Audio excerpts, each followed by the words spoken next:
ونستغفره ونعوذ بالله من شرور أنفسنا ومن سيئات أعمالنا من يهده الله فلا مضل له ومن يضلل فلا هادي له وأشهد أن لا إله إلا الله وحده لا شريك له وأشهد أن محمدًا عبده ورسوله يا أيها الذين آمنوا اتقوا الله حق تقاته ولا تموتن إلا وأنتم مسلمون يا أيها الناس اتقوا ربكم الذي خلقكم من نفس واحدة وخلق منها زوجها وبث منهما رجالا كثيرا ونساء واتقوا الله الذي تساءلون به والأرحام إن الله كان عليكم رقيبا يا أيها الذين آمنوا اتقوا الله وقولوا قولا سديدا يصلح لكم أعمالكم ويغفر لكم ذنوبكم ومن يطع الله ورسوله فقد فاز فوزا عظيما أما بعد فإن خير الحديث كتاب الله وخير الهدي هدي محمد صلى الله عليه وسلم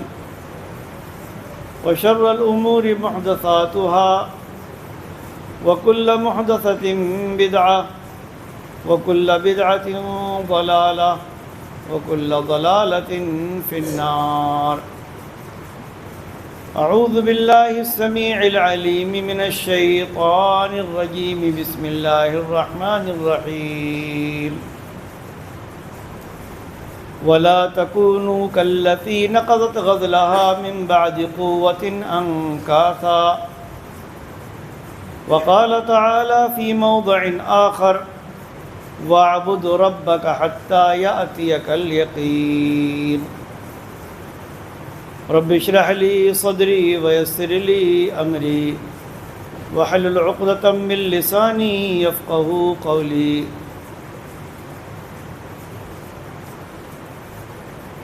حاضرین جمعہ،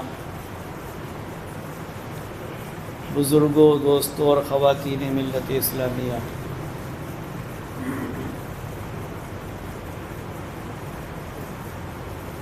رمضان آیا اور چلا گیا۔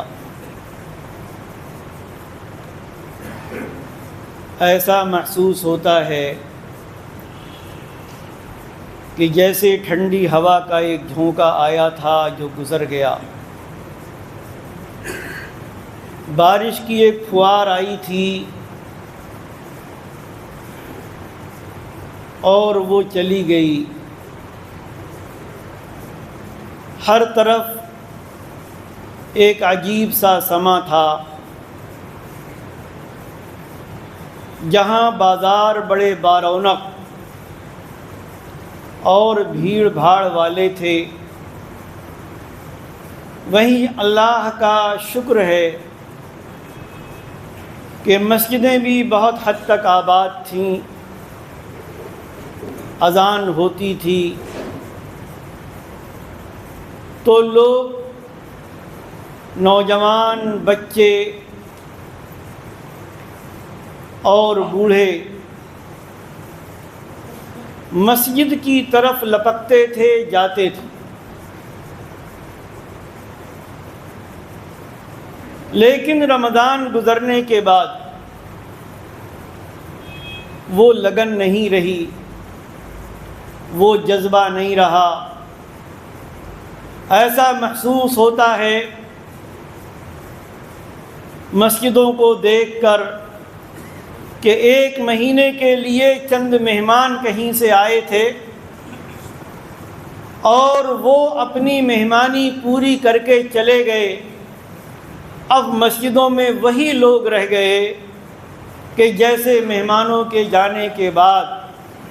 گھر کے افراد رہ جاتے ہیں، گھر کے مکین رہ جاتے ہیں، گھر میں رہنے والے لوگ رہ جاتے ہیں۔ جبکہ حقیقت یہ ہے کہ رمضان ہم نے ایمان اور اسلام کی حالت میں گزارا۔ ہم رمضان سے پہلے بھی بحمداللہ مومن اور مسلمان تھے، رمضان میں بھی تھے، اور رمضان کے بعد بھی ایمان اور اسلام نعوذ باللہ ہمارا ختم نہیں ہو گیا۔ پھر کیا وجہ ہے کہ نمازی مسجدوں سے دور ہو گئے، نوجوانوں میں وہ لگن نہیں رہی، خواتین میں وہ جذبہ نہیں رہا، ادھیڑ عمر والوں میں وہ چیز نہیں رہی کہ اب نماز کا وقت ہو گیا اور چلیں ہم مسجد کی طرف۔ یہ صورتحال، مسلمانوں کی یہ کیفیت اور مسجدوں کی یہ صورت یقیناً اللہ اور اس کے رسول صلی اللہ علیہ وسلم پر مکمل اور پختہ ایمان رکھنے والوں کی تو نہیں ہو سکتی۔ اللہ تبارک و تعالی نے قرآن مجید میں فرمایا، ایک آیت ہے سورہ آل عمران کی، اور یہ وہ آیت ہے کہ اللہ کے نبی صلی اللہ علیہ وسلم اپنے خطبہ مسنونہ میں قرآن کی جن 3 آیات کی تلاوت کیا کرتے تھے ان میں سے سورہ آل عمران کی وہ بھی آیت تھی، اور وہ آیت یہ ہے، یا ایھا الذین آمنوا اتقوا اللہ حق تقاتہ ولا تموتن الا وانتم مسلمون، کہ اے ایمان والو اللہ کا تقوی اختیار کرو، اللہ سے ڈرو، حق تقاتہ، جیسا کہ اس سے ڈرنے کا حق ہے، جیسا کہ اس کے تقوی کا حق ہے، جیسا کہ اللہ تبارک و تعالی کے سلسلے میں تقوی جو لوگ اختیار کرتے ہیں وہ تقوی تقاضا کرتا ہے۔ اور آگے فرمایا وَلَا تَمُوتُنَّ إِلَّا وَأَنْتُمْ مُسْلِمُونَ، تمہاری موت اس حال میں آئے کہ تم مسلمان، یعنی اللہ تبارک و تعالی نے جو زندگی دی ہے اور ہماری اس زندگی میں جو عبادات ہم پر فرض کی ہیں، جو فرائض عائد کیے ہیں، جن چیزوں کو ہمارے اوپر لازم اور ضروری قرار دیا گیا ہے، وہ کسی وقت کے ساتھ خاص نہیں ہیں، وہ کسی رات کے ساتھ خاص نہیں ہیں، وہ کسی ہفتے اور مہینے کے ساتھ خاص نہیں ہیں۔ وَلَا تَمُوتُنَّ إِلَّا وَأَنْتُمْ مُسْلِمُونَ، تم مسلمان رہو اپنی موت کے آنے تک۔ اور ایک مومن اور مسلمان پر جہاں بہت ساری چیزیں اور فرض ہیں کتاب و سنت کی روشنی میں، وہیں 5 وقتہ نماز اس کے اوپر فرض۔ 5 وقتہ نماز دن اور رات میں اس کے اوپر فرض ہے، اور اگر وہ اس فرض کو ادا نہیں کرتا تو صرف رمضان کے بارے میں اس سے سوال نہیں ہوگا، معاصی کو چھوڑنا، گناہوں کو چھوڑنا، جھوٹ کو چھوڑنا، فریب کو چھوڑنا، بدعہدی چھوڑنا، شراب اور جوئے چھوڑنا، داڑھی چھوڑنا اور منشیات چھوڑنا، یہ صرف رمضان کے لیے خاص نہیں تھا کہ عید کا چاند نکلا، ہم نے عید کی نماز پڑھی اور اس کے بعد جھوٹ بھی ہمارا عروج پر، سودی کاروبار میں بھی کوئی کمی نہیں، وعدہ خلافی بھی ہماری عروج پر، لوگوں کے ساتھ ظلم و زیادتی بھی ہماری عروج پر، نمازیں بھی ہم نے چھوڑ دیں۔ ایک مسلمان کا یہ وتیرہ نہیں ہو سکتا، ایک مسلمان کا یہ کام نہیں ہو سکتا، ایک مسلمان وقتی طور پر مسلمان نہیں ہوتا، وہ مطلبی مسلمان نہیں ہوتا کہ اپنے روزے کا ثواب حاصل کرنے کے لیے قیام اللیل بھی ہے، قرآن کی تلاوت بھی ہے، استغفار بھی ہے، اور بھی بہت ساری چیزیں ہیں۔ اس میں کوئی دو رائے نہیں کہ رمضان کی اپنی فضیلت ہے، اس میں بھی کوئی دو رائے نہیں کہ رمضان کے آخری عشرے کی اپنی فضیلت ہے، اس میں بھی کوئی دو رائے نہیں کہ لیلۃ القدر کی اپنی فضیلت ہے، کہ جس میں ایک رات کی عبادت 1000 مہینوں کی عبادت سے افضل قرار دی گئی ہے، لیکن ایسا نہیں ہے کہ رمضان گزرنے کے بعد سب ختم ہو جائے، اب اللہ کی رحمتیں نازل نہ ہوں، اللہ کی ہوائیں نہ چلیں، رب کی بارشیں نہ ہوں، رب کی طرف سے اچھے کام کیے جانے کا ثواب آدمی کو نہ ملے۔ جہاں لیلۃ القدر کی فضیلت ہے وہیں احادیث کی روشنی میں یہ بھی بیان کیا گیا ہے، صحیح بخاری و مسلم کی روایت، اللہ کے نبی صلی اللہ علیہ وسلم فرماتے ہیں کہ جب رات کا آخری تہائی حصہ باقی رہ جاتا ہے، یعنی فجر سے پہلے کا وقت، وہ وقت جب آدمی کے نیند کا وقت ہے، آدمی کے سونے کا وقت ہے، آدمی کے آرام کا وقت ہے، فرمایا اس وقت تمہارا رب خالق ارض و سماوات آسمان دنیا پر نزول فرماتا ہے، جو سب سے قریبی آسمان ہے ہم سے، اور اس کا اعلان ہوتا ہے من یدعونی فاعطیہ، کہ کون ہے جو مجھ سے مانگے تو میں اس کو دوں،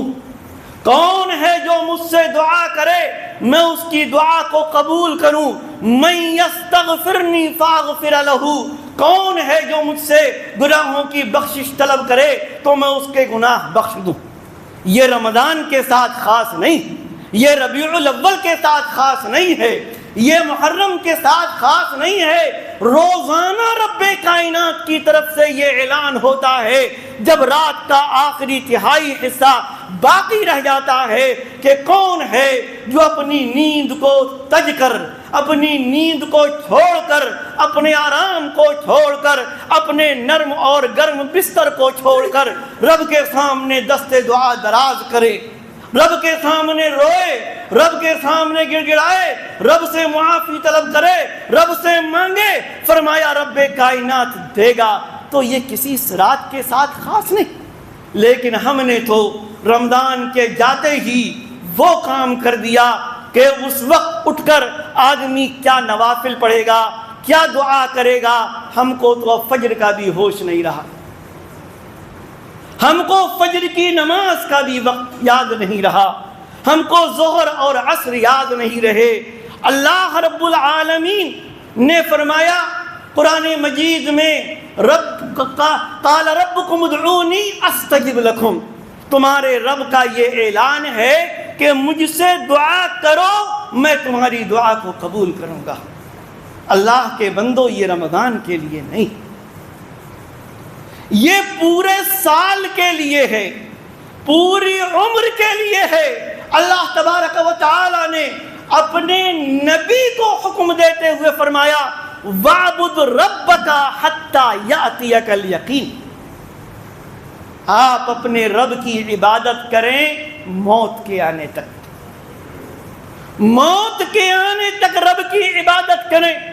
اور یہ حکم خاتم النبیین محمد الرسول اللہ صلی اللہ علیہ وسلم ہی کو نہیں ہے، بلکہ آپ کے ضمن میں آپ پر ایمان لانے والوں، آپ کو نبی ماننے والوں، آپ کی رسالت کو تسلیم کرنے والوں، آپ کو اسوہ ماننے والوں، آپ سے محبت کرنے والوں اور آپ سے اطاعت کرنے والوں، سارے مرد و عورت کے لیے،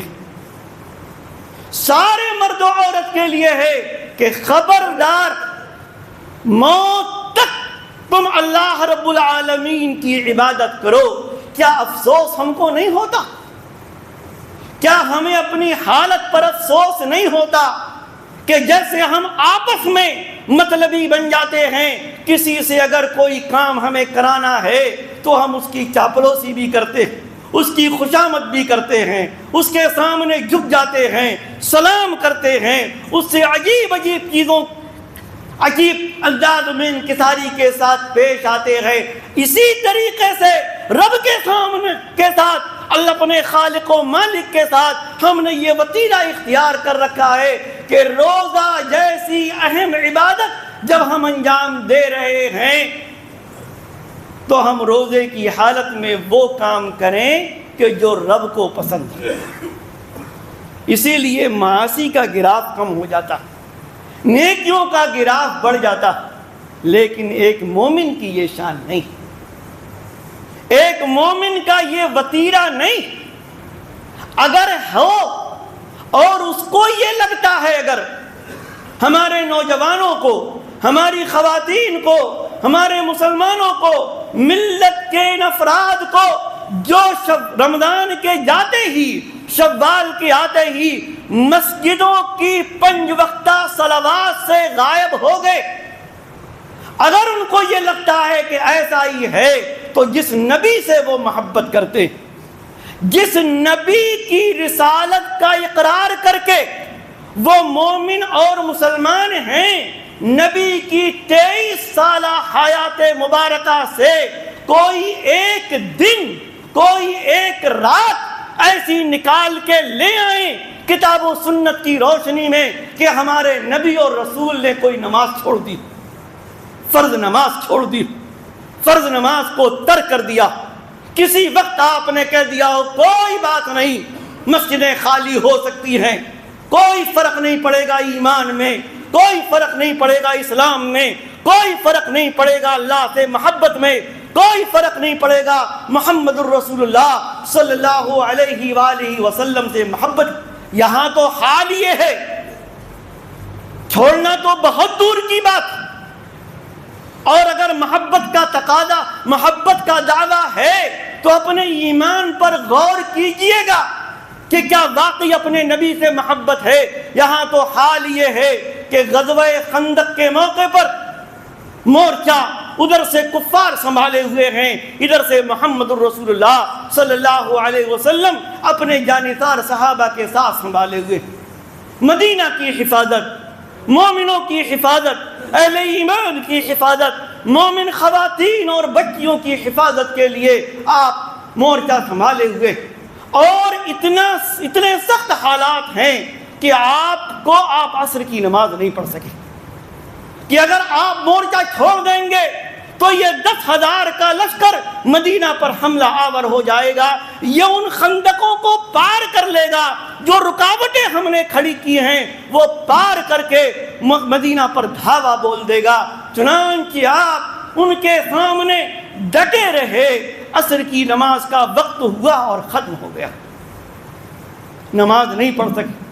سورج غروب ہو گیا، اور جب غروب بے آفتاب کے بعد، سورج ڈوبنے کے بعد جب مشرکین کا کچھ زور کم ہوا تو سب سے پہلے آپ نے عصر کی نماز پڑھی اور اس کے بعد مغرب کی نماز پڑھی. اور اسی موقع پر آپ نے بد دعا کی تھی، آپ کی نماز وقت سے قضا ہو گئی، آپ نے بد دعا کی تھی مشرکین کے لیے کہ اللہ تعالی ان کی قبروں کو آگ سے بھر دے کہ انہوں نے ہم کو نماز سے مشغول کر دیا، نماز نہیں پڑھنے دی. یہ حال ہے اس نبی کا کہ جس سے محبت کے نہ جانے کیا کیا دعوے ہم آپ کرتے ہیں. آپ کسی سے بھی پوچھ لیں اور اس سے یہ کہہ دیں کہ کیا بھائی رمضان کے جانے کے بعد محبت رسول میں آپ کی کمی آ گئی، آپ کی محبت میں کمی آ گئی ہے، آپ کے اوپر چڑھ دوڑے گا کہ نبی سے محبت میں کمی. بھائی نبی سے مگر مکمل محبت ہے تو مسجد سے غائب کیوں، اعمال صالحہ سے دور کیوں، جھوٹ کو کیوں اپنا لیا، فریب کو کیوں گلے لگا لیا، کیوں پھر انہی برائیوں میں آدمی ملوث ہو گیا. اور اگر ایسا کرتا ہے تو اس سے بڑا بدنصیب کوئی اور نہیں. اللہ تبارک و تعالی نے قرآن میں فرمایا وَلَا تَكُونُوا كَالَّتِي نَقَضَتْ غَزْلَهَا مِن بَعْدِ قُوَّةٍ أَنْكَاثًا. فرمایا تم اس عورت کی طرح مت ہو جانا کہ جو سوت کاٹتی ہے اور مضبوطی کے ساتھ سوت کاٹتی ہے اور سوت کاٹنے کے بعد اس کو ٹکڑے ٹکڑے کر دیتی ہے. اس کی طرح مت ہو جانا. ایک آدمی بلڈنگ بنائے، مکان بنائے، اس نے مکان بنایا، اس نے کاروبار کھڑا کیا، اس نے کوئی دکان قائم کی اور وہ کاروبار چلتا ہے، مکان اچھا ہے. مکان بنوانے کے بعد اب اگر کوئی ہتھوڑا لے کر اس مکان کو توڑنے چلے اس کو عقل مند کہتے ہیں. اپنی دکان میں آگ لگا دے، ہم اور آپ عقل مند کہیں گے۔ جو کاروبار کر کے وہ ترقی کی راہ پر گامزن ہوا ہے، اس نے جو منافع حاصل کیا ہے ایک سال، اسی منافع کو اور انہی چیزوں کو وہ آئندہ سال بھی اپنانا چاہتا ہے، آئندہ وقت میں بھی اپنانا چاہتا ہے، اور اگر نہ اپنائے تو لوگ کہتے ہیں بڑا بے وقوف آدمی، مکان بنایا خود ہی اس کو توڑ رہا، دکان چلا رہا تھا، دکان قائم کی تھی اور خود اس میں آگ لگا دی، ایک کاروبار بھلا اچھا چل رہا تھا، اب یہ سست ہو گیا، وہ چیزیں نہیں اپناتا جس کی وجہ سے اس کا کاروبار چلتا تھا، اب یہ ڈیوٹی نہیں دیتا، بڑا بے وقوف آدمی۔ دنیاوی اعتبار سے ہم ایسے لوگوں کو جو اپنی ترقی کی راہ پر گامزن نہ رہیں، اسی پر قدم آگے نہ بڑھاتے رہیں، اس میں سستی آ جائے، کاہلی آ جائے، کوئی ایسا کام کر بیٹھے وہ کہ جس سے انہوں نے جو چیز قائم کی تھی وہ ٹوٹ پھوٹ کا شکار ہونے لگے، ہم اس کو بے وقوف کہتے ہیں۔ پھر کیا ان کو عقل مند کہیں گے آپ کہ جنہوں نے اللہ سے ثواب حاصل کرنے کے لیے، رب کی عبادت کا بھرپور ثواب حاصل کرنے کے لیے روزے کے ساتھ قیام اللیل بھی کیا، 5 وقتہ نمازیں بھی پڑھی، صلاۃ تراویح بھی پڑھی، قرآن مجید کی تلاوت بھی کی، اور رمضان جاتے ہی سب کچھ ختم ہو کر دیا، ان کو عقل مند کہیں گے؟ وہ کیا صاحب عقل ہیں؟ اما عائشہ صدیقہ رضی اللہ تعالیٰ عنہ بیان کرتی کہ اللہ کے رسول صلی اللہ علیہ وسلم سے پوچھا گیا، ای الاعمال احب الی اللہ، کون سے کام اللہ کو بہت پسند، کون سے کام؟ آپ نے فرمایا کہ وہ کام کہ جن پر ہمیشگی اختیار کی جائے، وہ کام جن پر مداومت اختیار کی جائے، وہ کام جن کو کنٹینیو رکھا جائے، وَإِن قَلَّ، اگرچہ وہ کم ہی کیوں نہ، 10 دن پڑھ لی صاحب، ایک دن میں 100 رکعتیں نماز نوافل، اور پہلا شوال آتے ہی آپ جوڑ لیجئے کہ دن اور رات میں کتنے فرائض،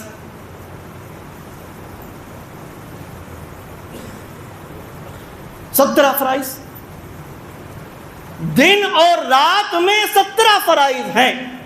2 فجر میں، 4 ظہر میں، 4 عصر میں، 3 مغرب میں اور 4 عشاء میں۔ رمضان کے پورے مہینے ایک دن میں 100 رکعتیں پڑھتا تھا، خوب ثواب ملے، اور رمضان جاتے ہی 24 گھنٹے میں 17 فرض ادا کرنے کے لیے تیار نہیں۔ وہ صاحب عقل، وہ اللہ سے محبت کرتا، رسول سے محبت کرتا، اللہ پر ایمان رکھتا، کیا واقعی وہ کامل مومن ہے؟ اگر کامل مومن ہوتا تو یہی رویہ اس کا ہوتا، یہی حالت اس کی ہوتی کہ وہ رب کا فرمان ماننے کے لیے تیار نہیں ہے۔ حافظوا علی الصلوات والصلاۃ الوسطی، کہ لوگوں، مومنوں، اللہ و رسول سے محبت کرنے والوں، 5 وقتہ صلوات کی حفاظت کرو، ان کو یاد رکھو، ان کو ان کے وقت پر انجام دو، والصلاۃ الوسطی، اور خاص طور سے درمیانی والی نماز یعنی نماز عصر کی محافظت کرو۔ رب کا فرمان تو یہ، آج ہمارا بیٹا ہماری بات نہ مانے، ہم اس کو نافرمان کہتے ہیں، بدتمیز کہتے ہیں، بدتہذیب کہتے ہیں، نہ جانے کیا کیا کہتے ہیں۔ رب کا فرمان ہم نہیں مانتے، 5 وقتہ صلوات، حی علی الصلاۃ، حی علی الفلاح۔ اللہ تبارک و تعالی کی طرف سے ندا ہوتی ہے، مؤذن ہم کو پکارتا ہے، لوگوں نماز کی طرف آؤ، لوگوں کامیابی کی طرف آؤ، اور ہم ہیں کہ ہمارے کان پر جوں تک نہیں رینگتی۔ آج ہم بات کرتے ہیں مسجدوں کی، بات کرتے ہیں اپنی عبادت گاہوں کی، بات کرتے ہیں نہ جانے کس کس کی، یہ محفوظ نہیں، وہ محفوظ نہیں، یہ ہو رہا ہے، وہ ہو رہا۔ اللہ کے بندو، تم نے رب کے گھروں کی حفاظت کتنی کی؟ ہم نے کتنی کی ہے رب کے گھروں کی حفاظت؟ رمضان گیا، ہم نے ویران کر دیا اپنے گھروں کو۔ جب ویران ہوں گے یہ اللہ کے گھر، جب ویران ہوں گی مسجدیں، رب کا کوڑا رب کا کوڑا تو پڑے گا ہی ہمارے اور آپ کے اوپر، کیوں نہیں پڑے گا؟ رب کا فرمان ماننے کے لیے ہم تیار نہیں، 5 وقتہ نمازیں ہم پڑھنے کے لیے تیار نہیں، لوگوں کے حقوق ادا کرنے کے لیے ہم تیار نہیں، نہ جانے ہم کیا کیا کرنے کے لیے تیار ہیں، لیکن اللہ رب العالمین اور اس کے رسول محمد صلی اللہ علیہ وسلم کے احکامات پر ہم عمل کرنے کے لیے تیار نہیں۔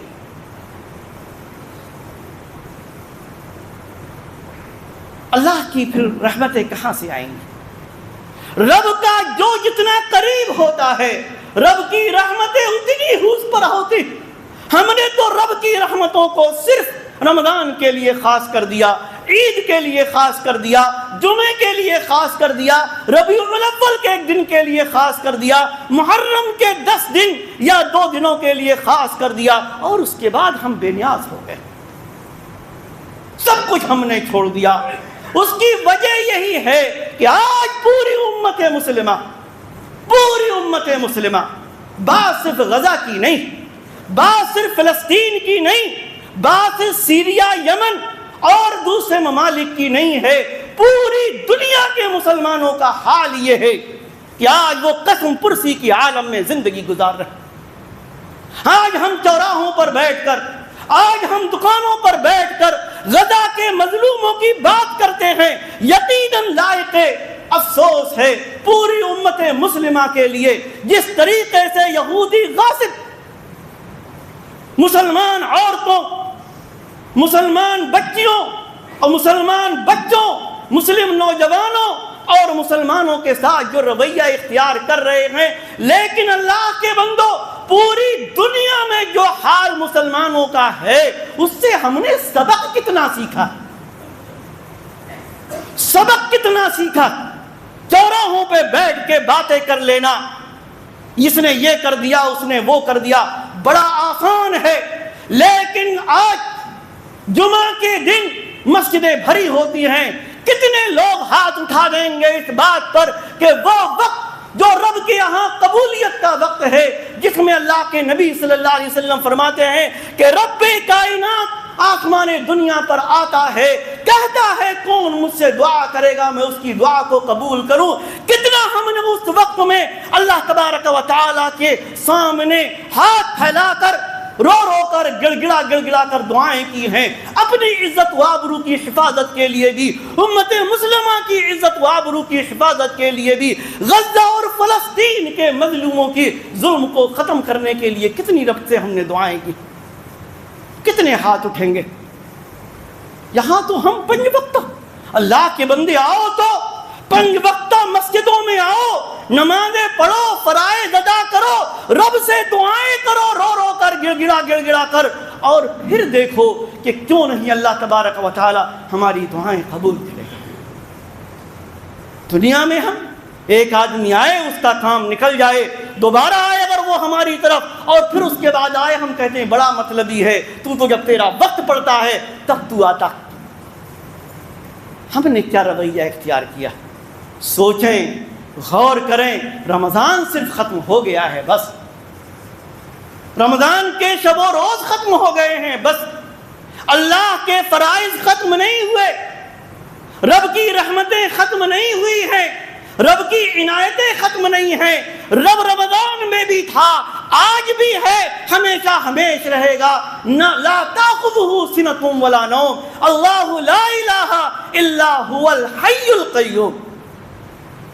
ہم سو جائیں وہ نہیں سوتا، اس کو نیند نہیں آتی،